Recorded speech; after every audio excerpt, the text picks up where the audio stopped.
오늘 읽은 누가복음 4장은 앞부분에 예수님께서 이제 세례 요한의 세례를 받고 난 이후에 광야로 나가서 광야에 시험 받는 이야기가 등장합니다. 그리고 이제 그 시험 이후에 마태복음의 말씀처럼 똑같이 이제 본격적으로 사역을 시작하시는데, 마태복음에서는 그 사역의 시작이 이제 보면은 그 마태복음 5장에 산상수훈에서 하나님의 복음에 대한 이야기로 시작되어지잖아요, 그죠? 여기 이제 누가복음에서는 회당에 들어가서 여기 이사야 61장의 말씀을 인용하면서 이제 당신의 사역의 본질이 무엇인지를 가르쳐 주고 계시거든요. 그래서 오늘 읽었던 본문 말씀은 다른 복음서에 있는 누가복음에만 있는 누가의 자료입니다. 여기 이사야 61장의 예언을 인용하면서 앞으로 예수님 당신의 사역의 본질이 무엇인지를 분명히 설명하고 있습니다. 한마디로 이야기하면 출사표 같은 거죠. 그죠? 자, 그런 점에서 오늘 본문 말씀은 예수님의 사역의 핵심이 뭔지를 딱 정확하게 이야기를 하고 있는 거거든요. 예수님이 3년 동안 무엇 하셨는가, 이 땅에서 어떤 일들을 감당하셨는가를 그냥 엑기스로 지금 말씀하고 계신 겁니다. 여기 보니까 가난한 자에게 복음을, 저 기쁜 소식을 전하는데 그 구체적인 사역이 바로 포로된 자에게 자유를, 눈먼 자에게 다시 보게 함을, 눌린 자에게 자유케 함을, 그리고 주의 은혜의 해를 전파하는 것, 그게 예수님의 사역이라는 겁니다. 자, 먼저 여기 이 기쁜 소식, 복음, 이 복음을 듣는 주체가 누군지 오늘 18절 상반절에 같이 한번 읽어보도록 할게요. 18절 상반절입니다. 영상 보시면 함께 읽겠습니다. 시작. 주의 성령이 내게 임하셨으니 이는 가난한 자에게 복음을 전하게 하시리여. 고입니다. 그죠?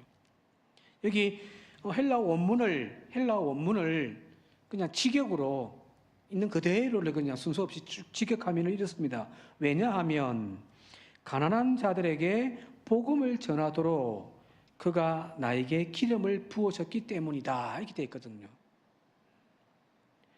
가난한 자들에게 복음을 전하기 위하여 나에게 기름을 부어주셨다는 거예요. 내가 그리스도가 되어진 이유는, 기름 부음 받았다는 이야기는 크리스토스라는 말 자체가 기름 부음 받은 자이니까요. 그것이 바로 가난한 자들에게 복음을 전하기 위함이더라는 이야기입니다. 즉 예수님의 가르침과 사역에 그 복음의 기쁜 소식을 전하는 대상이 특정되어져 있잖아요. 누구예요? 가난한 자입니다. 구체적으로는 그 뒤에 가게 되어지면 삶에 병들고 소외되어지고 짓눌린 사람들, 그 사람들을 이렇게 세우는 그 일을 위하여 내가 그리스도로 기름 부음 받았고 이 땅에 보냄 받았다라는 이야기거든요. 누가복음 이제 그 다음 장 넘어가면 5장에 31절과 32절에 예수님께서 이렇게 말씀하십니다. 건강한 자에게는 의사가 쓸데없고 병든 자에게라야 쓸데있나니 내가 의인을 불러 온 것이 아니요 죄인을 불러 회개시키러 왔노라. 여기 건강한 자와 병든 자 중에 내가 이 땅에 온 목적은 건강한 사람들을 위함이 아니야. 저 병든 자들, 저 소외되어지고 버림받은 죄인들을 부르기 위하여 내가 이 땅에 왔다라는 거거든요. 왜냐하면 왜 주님에게 이 복음의 대상은 가난한 자일까? 지난 시간에도 말씀 한번 드렸습니다마는 세상에 권력 가진 자, 힘 있는 자, 돈 가진 자들에게는 오히려 예수님은 걸림돌로 작동하셨거든요. 예수님께서 선포하신 하나님의 나라의 가르침, 그 가르침에 얼마나 많은 바리새인들과 서기관들과 종교 지도자들이 걸려 넘어졌습니까? 마가복음, 다른 복음도 마찬가지인데 특히 마가복음의 구조가 보면은 앞부분에 갈릴리 사역, 주된 내용들이 귀신 들린 자에게서 귀신을 쫓아내고 병든 자들을 치유하여 회복시켜 주시고, 그죠? 그런 이야기들이잖아요. 그런데 예루살렘에 올라가 가지고는 완전 180도 다 변해버린 예수님의 모습을 보게 되어지거든요. 계속 논쟁하고 바리새인 서기관들을 향하여 독사의 자식들아, 회치라 무덤들아 하면서 막 부딪힌단 말이에요. 그죠? 이 모습만 봐도 주님이 이 땅에서 사역하시고 가르치는 그 복음이 왜 가난한 자들에게 전하여졌는지를 알 수가 있단 말이에요.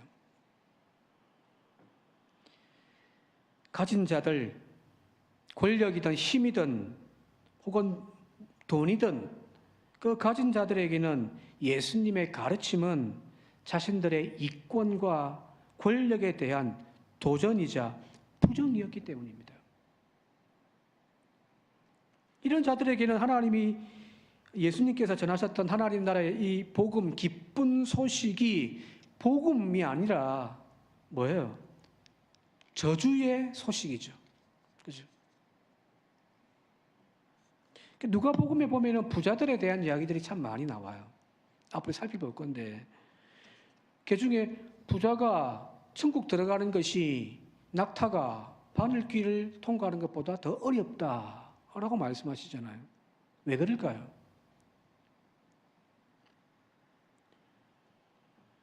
자신의 것을 팔아 가난한 자에게 나누어 주고 나를 따르라는 주님의 말씀, 그 복음이 그들에게는 거부되어져 버렸기 때문입니다. 부자를 주님이 싫어하고 부자를 예수님께서 부정하다고 말씀하시는 것이 아니에요. 바리새인들을 주님이 저 독사의 자식이라고 무조건 한 건 아니란 말이에요. 요한복음에 보면 니고데모가 만나서 거듭남의 비밀도 가르쳐주고 가시잖아요. 그죠? 이런 가진 자들과 비교해서 아무것도 가진 것 없고 권력의 힘도 없고 그 권력의 힘에 오히려 짓눌린 사람들, 자유를 빼앗긴 그 사람들에게는 예수님의 그 가르침, 그가 전파하는 하나님 나라의 그 소식은 말 그대로 기쁜 소식으로 받아들여졌기 때문이거든요. 앞으로 우리가 살펴볼 누가복음에는 이런 이야기 천지입니다. 자, 오늘날에도 하나님 말씀 앞에 서인 우리를 한번 되돌아볼 필요가 있습니다.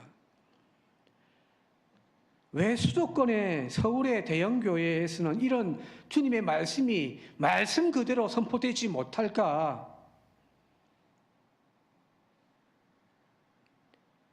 오히려 축복이니 성공이 하는 말들로 변색되어져 가지고 설교되어지고 있잖아요.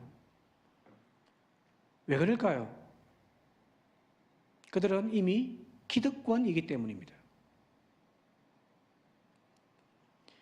예수님의 외침, 예수님의 그 가르침을 그대로 설교를 하면은요, 거절당합니다. 실제로 수도권에서 어느 정도 규모 있는 교회에서 목회하는 선배들 이야기 들어보면 목포에서 목회하는 우리들 굉장히 부러워합니다. 왜 그러냐면 서울에서는 이런 설교 못해요. 예수님의 말씀 그대로를 전하면 교인들 싫어합니다. 어떤 교인들은 찾아와서 목사님 그런 설교 하지 마세요 라고까지도 이야기를 한다고 합니다. 왜요? 기쁜 소식이 아니거든요. 네가 가지고 있는 거 내려놓아라. 네 기득권을 내려놓아라. 네가 가지고 있는 그것을 팔아서 가난한 자들에게 나누어 주라. 이것이 예수님의 가르침인데 이거 포기할 수 없단 말이에요. 한 번 들으면 괜찮은데 두 번, 세 번 계속 이야기하니까 싫은 거예요. 더 이상 그들에게는 예수님의 이 말씀이 기쁜 소식이 아니에요. 목사님, 장경동 목사님처럼 그냥 편하게 그냥 재미있게 설교 좀 해주세요. 목사님 그런 설교하면은 교회 부흥 안 되니까 축복하는 설교 좀 해주세요. 다 그래요. 가진 것이 많을수록 올라갈 자리가 높을수록 주님과 더 멀어진다는 사실을 우리는 늘 경계했으면 좋겠습니다. 그래서 무작정 부자 되게 해달라고, 성공하게 해달라고, 더 높은 자리에 올라가게 해달라고 하는 기도만이 축복 기도가 사실은 아니에요.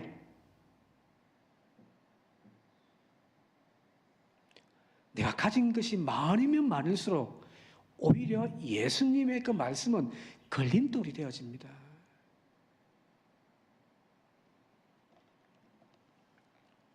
반면에 나에게 주어진 복이 무엇이든 그 복을 통해서 더 나은 세상을 만들기 위하여, 이 땅에 하나님 나라 세우기 위하여 그 나에게 주신 복을 사용하게 해 주십시오 라고 기도하는 교회와 성도가 되시기를 바랍니다. 그게 진짜 복 있는 기도죠.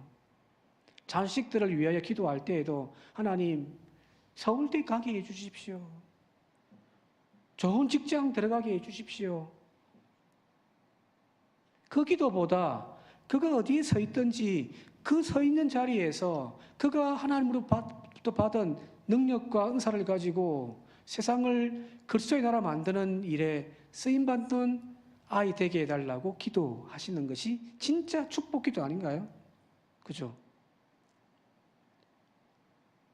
우리의 삐뚤어지고 잘못되어진 신앙이 사실은 우리의 자녀들을 점점 더 교회로부터, 예수님으로부터 멀어지도록 만들어버린 거예요.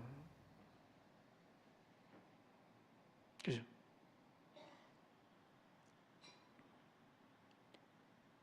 하나님의 마음에 합한 자 되어지길 바랍니다. 우리의 심령이 혹은 우리의 삶이 주님 앞에 가난한 자가 되어질 수 있길 바랍니다. 그 가난한 자가 보겠나니 천국이 우리의 것이 되기 때문입니다. 진짜 그런 가난한, 그래서 나의 삶 가운데서 모든 것이 하나님의 은혜입니다라를 고백할 수 있는 그런 저와 여러분들이 되시기를 바랍니다. 자, 또 한 가지는 이 누가복음을 통해서 누가가 하고 싶은 것은 무엇이냐면은 이 예수님의 이 이사야 61장의 이 말씀이, 이 예언이 이제 선언되어지는데 그 메시지의 핵심은 뭐냐면은 주님의 은혜의 해가 바로 지금 여기에서 이루어진다라는 거거든요. 자, 21절 말씀 같이 한번 읽어볼게요. 21절 함께 읽겠습니다. 시작. 이에 예수께서 그들에게 말씀하시되 이 글이 오늘 너희의 귀에 응하였느니라. 표준 세번역은 이 말씀은 너희가 듣는 가운데에서 오늘 이루어졌다라는 거예요. 주님의 은혜의 날이, 그 천국이 저 미래에 이루어지는 하나님의 은총이 아니라 지금 여기에서 응답되어진, 이루어진 하나님의 말씀이라는 겁니다. 앞으로 이루어질 것이다 라고는 미래의 약속이 아닙니다. 오늘입니다.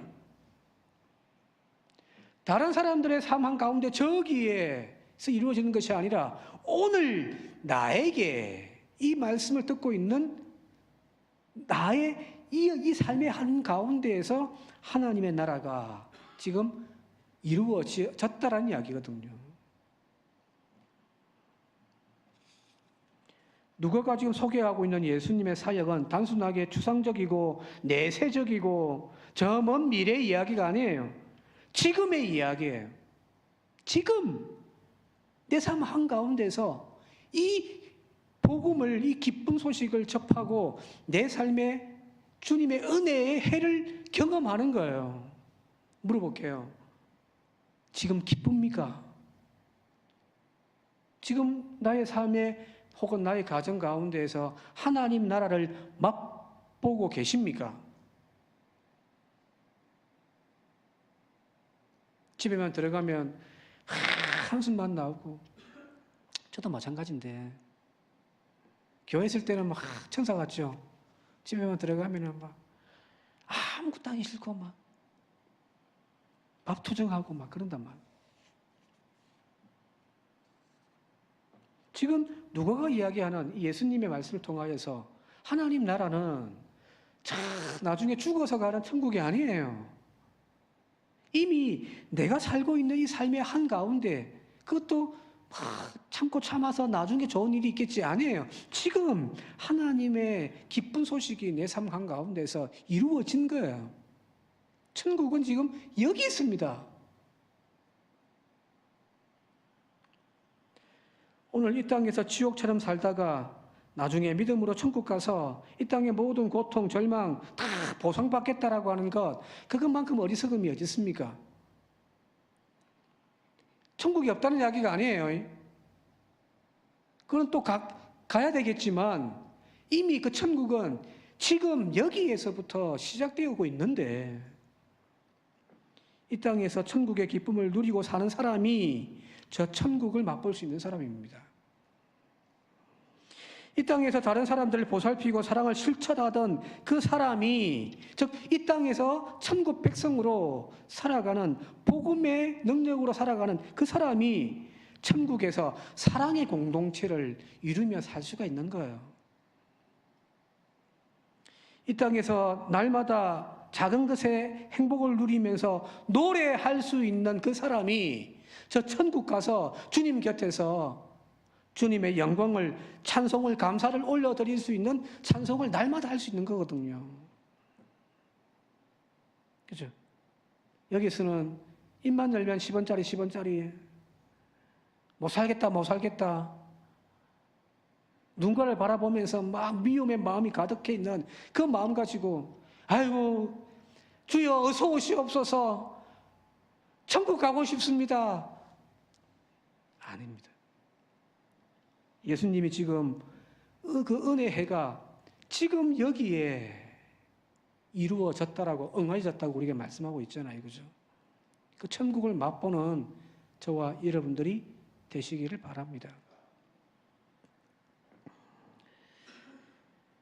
자, 구체적으로 그러면은 이 하나님 나라의 복음을 현실 속에서 어떻게 실현해 갈 것인지가 이제 18절 하반절에 나오는데 같이 한번 읽어볼게요. 18절 하반절입니다. 시작.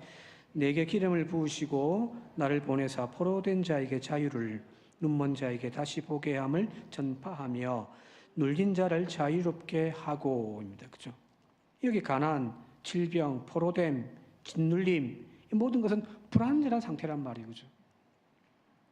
가난해서 부유해지고 병든 자가 건강해지고 귀신 들린 자가 회복되어지고, 그것이 바로 주님이 이 땅에서 우리에게 전하여 주는 하나님의 나라, 기쁜 소식이라는 겁니다. 이것을 위하여 주님은 이 땅에 오셨고 공생애를 그들과 함께 하시면서 그들을 고치시고 회복하시면서 실제로 하나님 나라를 우리의 삶 가운데서 실현해 만들어 가신 거거든요. 자, 마찬가지로 교회가 이 땅에 존재하는 이유, 교회가 존재하는 그 사명의 본질이 여기 있는 거 아닌가요? 주님의 남은 십자가, 그 사명을 감당하기 위하여 하나님께서는 이 땅에 교회를 세워놓으셨단 말이에요. 그리고 제자인 저와 여러분들을 세워놓으신 거예요. 그렇다면 교회가 전하여야 할 기쁨의 소식, 복음이란 전도해서 교인 수를 더 늘리는 것이, 그게 전도, 복음이 아니에요.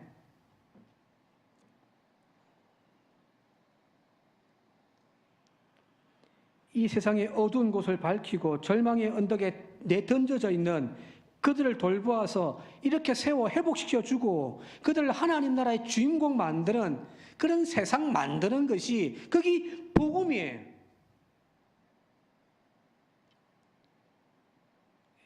뭐 전도하자 막 교회 데리고 와서 주님의 말씀 안에서 이 은혜의 해를 선포받고 깨닫게 되어지고 변화받으면은 그게 전도죠. 그죠? 그죠? 그게 전도죠. 근데 그게 아니라 그냥 한 명 전도하면은 100만 원 주고 50만 원 주고,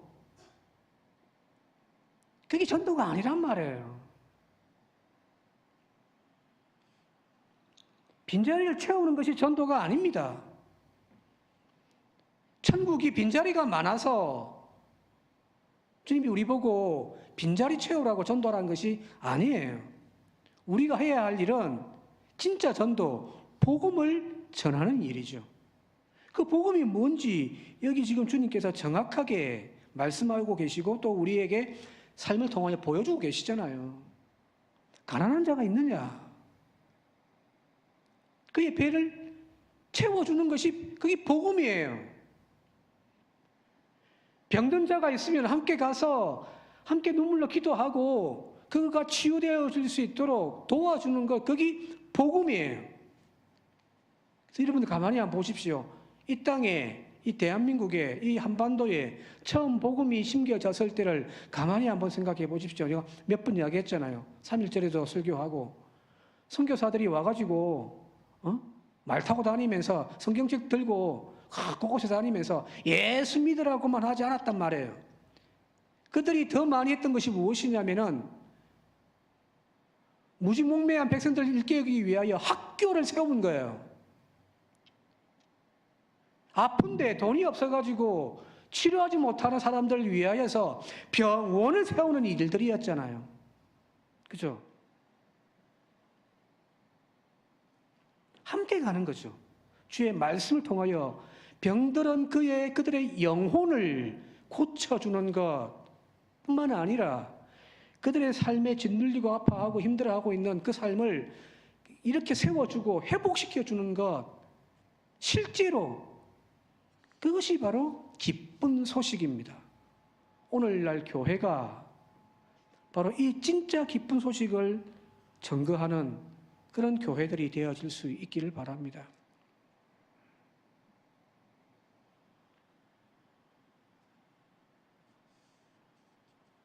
우리는 지금 저 세상에서 사람 낳는 어부가 되어서 사람을 교회로 인도하여 세례 주는 것도 해야죠. 그죠? 그죠? 그런데 세례 주는 것으로만 끝나는 것이 되어서는 안 되는 거예요. 그 뒤에 가르쳐 지키게 하는 거거든요. 마태복음 28장 같이 한번 볼게요. 마태복음 28장 19절에서 20절 함께 읽겠습니다. 시작. 그러므로 너희는 가서 모든 민족을 제자 삼아 아버지와 아들과 성령의 이름으로 세례를 베풀고 내가 너희에게 분부한 모든 것을 가르쳐 지키게 하라. 그죠? 여기 세례 베푸는 것은 그가 하나님의 자녀로 교회 공동체 안으로 들어오는 거죠. 여기서 끝나서는 안 된다는 거예요. 주님이 분부한 것을 가르쳐서 세상 가운데서 나가서 지키게 하는 것, 그게 교회를 세우신 목적이고 오늘 부름받은 저와 여러분들의 존재 이유인 거거든요. 여기 18절에 보면은 내게 기름을 부으사 나를 보내사 라고 되어 있단 말이에요. 예수님도 하나님으로부터 세상 가운데 보내심을 받았는데 이제 그 예수님이 오늘 우리를 다시금 세상 가운데서 제자로 보내심을, 사도로 보내심을 주시는데 그 보내시는 목적이 여기 있잖아요. 모든 민족으로 제자 삼아 세례를 베풀고 주님의 말씀을 가르쳐 지키게 하는 것. 그래서 진짜 크리스찬들이 제대로 이 땅 가운데 세워지면은 그 나라는 복 받습니다.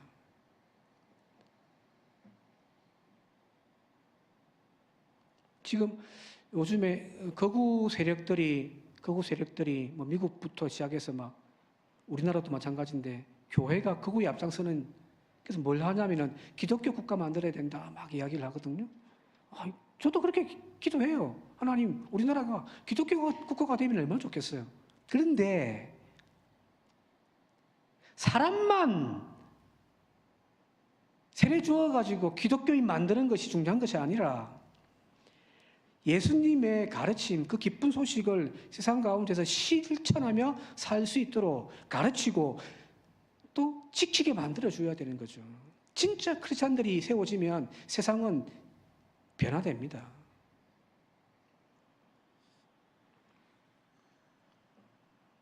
이런 본질적인 사명을 상실한 채 교회가 스스로 부유한 자가 되려고 하고 더 높은 권세를 잡으려고 하고 진리를 책에 가두어진 채 그냥 종교적인 열정만을 강요하다 보니까 더 이상 교회는 복음의 능력은 상실해 버린 거잖아요. 세상 사람들이 교회를 요즘에 좋아하지 않잖아요. 기쁜 소식인데 진짜 그죠? 아까 우리 예배 전에 찬송했잖아요. 이것이 나의 간증이요, 이것이 나의 찬송일세. 이것이 우리의 자랑인데 나는 예수 믿어서 너무 좋은데 그 모습이 세상 사람들에게도 좋게 보여야 되는데 교회 안에서는 좋다고 이야기를 하는데 밖에 나가서 엉망진창으로 진짜 이기적으로 온갖 편법 써가면서 살고 있으니 세상 사람들에게는 더 이상 복음이 기쁜 소식이 아니라 듣기 싫은 소리가 되어지는 거죠. 진짜 복음을 만들어냅시다. 이 말씀 정리해 마치도록 할게요. 이 주님의 은혜의 해가 여러분들의 가정과 여러분들의 삶 속에서 선포되어지고 성취되어지기를 주님의 이름으로 축원드립니다. 어제까지는 울었지만, 어제까지는 탄식했지만 이제 주님이 진짜 내 삶 한가운데 오셔서 그 탄식을 바꾸어 찬송이 되게 하시는 은혜를 누리며 살아가는 저와 여러분들이 되시길 바랍니다. 지금은 눈물 흘리고 나중에 천국만 바라보지 말고 오늘 나의 삶 가운데에서 하나님의 나라를 맛보며 살아가시길 바랍니다. 주님의 이름으로 축원드립니다. 함께 기도드리겠습니다. 고마우신 아버지 하나님, 가진 것이 너무 많아서 기도하지 않아도 될 세상이 되어져 버렸습니다. 주님의 능력이 없어도 얼마든지 치료할 수 있는 세상이 되어져 버렸습니다. 그러나 하나님, 여전히 하나님의 간섭과 하나님의 붙듦의 은혜가 필요한, 그래서 하나님이 나의 삶 한가운데 오심이 천국이요 기쁨이요 복된 소식이 되어지는 사람들이 있습니다. 오늘 바라기는 우리의 마음이 그 가난한 자가 되게 하여 주시옵소서. 그래서 하루하루의 삶의 모든 것이 은혜라고 고백하는 저희들이 되게 하여 주옵소서. 나의 가정에서, 일터에서 하루하루의 삶의 모든 순간들이 주님과 함께함을 통하여 천국을 맛보는, 또한 천국을 자랑하는 우리 모두가 되게 하옵소서. 예수님의 이름으로 기도하옵나이다. 아멘.